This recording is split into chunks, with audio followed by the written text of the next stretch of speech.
Heroes are absolute beings. Some have created kingdoms, others are rulers. There are some who are warriors and fight demons, or even some heroes who only seek power. But it's all bullshit. A 10-year-old kid has been through hell, and once he survives, he's thrown into a fiery pit and told that's his next assignment. And apparently it's all for his own good. This child who lived through all this is the hero of this webtoon. And today, he finally says goodbye to this hero's paradise. But he is happy to finally leave. He tells all the witches that he never wants to see them again. He hopes that this is the last time he comes here. The next second, we see him in another body. The body of Davy Alron, a very weak prince in a hospital bed. His life was fine at first. After all, he was a prince. And even living, locked up, is an exceptional luxury. But he didn't think that this happiness would last forever. He didn't imagine being poisoned, or being targeted by everyone in every place. But now is not the time to think about all that. It's time to heal his body.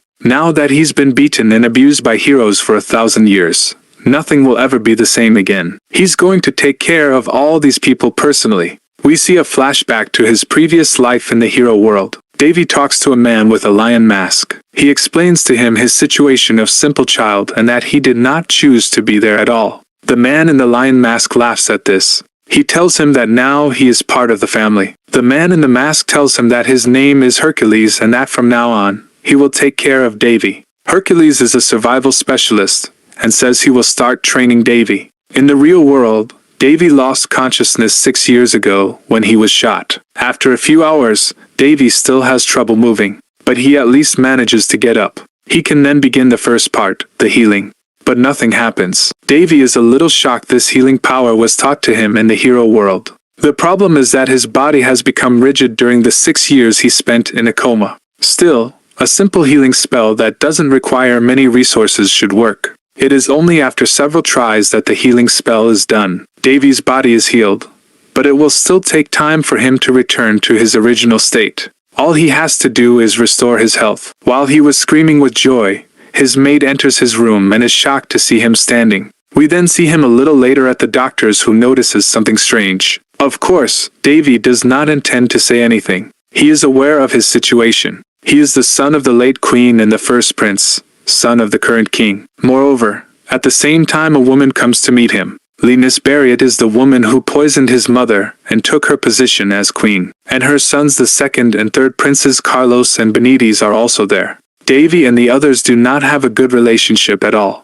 Linus hates him, and it was even his son Carlos who tried to assassinate him. And now that he's back, Davy plans to get his revenge. 15 days have already passed since he used his healing powers. Davy continues his training and his body is gradually recovering thanks to the mana that circulates in his body. But it's mainly the fact that he studied the human body with his sister the necromancer, and her medical knowledge that allowed him to recover his health so quickly. As he frequently uses magic, his digestion is also 3 times faster. So he eats much more than usual, but the situation at the palace starts to deteriorate.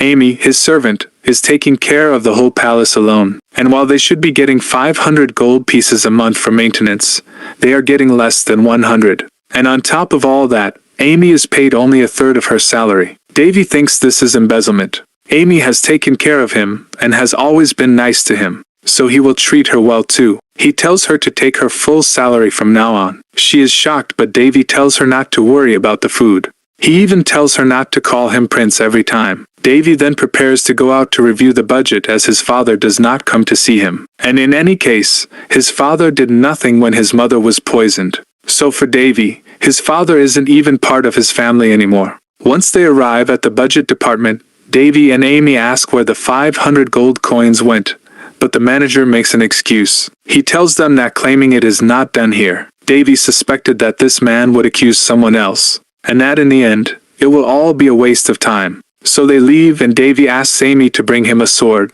He tells her not to worry and that he's not going to use it to shoot anyone. No, he's going to use it to kill anyone who isn't good enough to be considered human. A little later, Davy returns with an animal. He tells Amy to bring him something to butcher, but she goes crazy and says she can't let a prince touch an animal. He might get hurt. This makes Davy laugh and he continues what he is doing. He knows very well that the others will not help him to improve his situation. On the side of queenliness, she finds Devi very strange. His behavior is not at all the same as before. She asks for information from another woman who is an intelligence officer of the Dark Moon Guild. The Dark Moon is a guild of assassins within the kingdom. Linus takes precautions against Devi. She says that in any case, she can keep him alive or kill him if she wants. Devi, on the other hand, is always thinking about his life in the world of heroes. He remembers an experiment that his older sisters made him do, an experience he never wanted to do again in his life. But he will have to do it again now. Amy comes to him and asks if he plans to walk in the forest today too. Devi is much closer to Amy these days. She lets him do what he wants, unlike in the beginning when she was worried all the time. In the forest, Devi starts his training with the magic breath. It is a technique invented by an ancient hero that uses the mana freely available in the atmosphere. But it is a very powerful technique and must remain secret. Devi must not show it to everyone, so he stops his training as he knows he is being watched. He thinks that it must be the queen who sent someone. He prefers that the others still think that he is a sick and weak guy.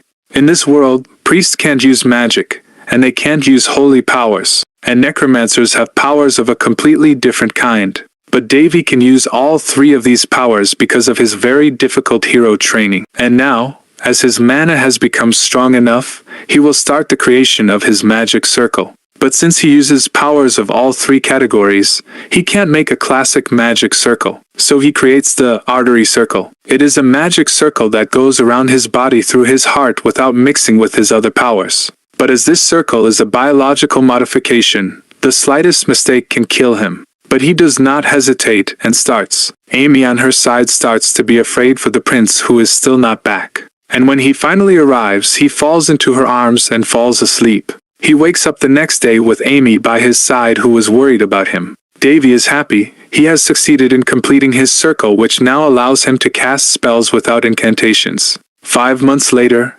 Devi and Amy are living a quiet life. Now they have plenty of food because someone is secretly bringing it to them. At first, Devi thought it was the queen's poisoned food, but in the end, it's not. It seems that someone is helping them, but Devi doesn't know who it is. After a while, people arrive at the palace. They are people sent by the queen. One of the men tells Devi that he is not yet regenerated and that it would be dangerous for him to use powers. And he even tells him that he will never get his powers back. Of course, this is bullshit. One of the men sent by the queen even goes after Amy. He punches her in the face. And when she walks him away, he threatens her. He adds that the prince's life is in his hands. Amy is in shock. It is a royal assassination, but the man answers her that it does not look at her. On his side, Devi wonders what is wrong with him. Is he just angry?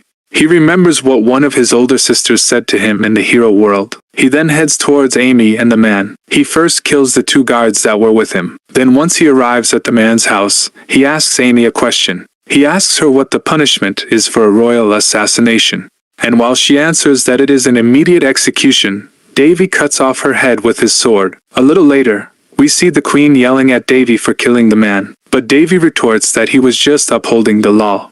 She tells him that he has no proof, but Devi does not intend to let it happen. And he starts to get violent towards the queen, so all the queen's guards appear. Then Devi sits back down calmly. He even tells her that he knows it was Carlos who tried to murder her. Devi warns her. He tells her that from now on, he will not sit around and suffer as he did in the past. The queen is completely shocked. Back in her palace, the queen goes crazy and says that if it's death Devi wants, he will find it. She is determined to kill him by any means necessary. On the other hand, rumors are spreading about what happened at the first prince's palace. People said that the first prince went crazy and his reputation has fallen. But Devi still lives quietly with Amy. She still brings the bags of food and medicine from the unknown. They also receive a visit from someone who brings them all those who are responsible for the embezzlement. And their punishment for this betrayal is an immediate execution. Devi intends to live up to his reputation as a prince who loves blood.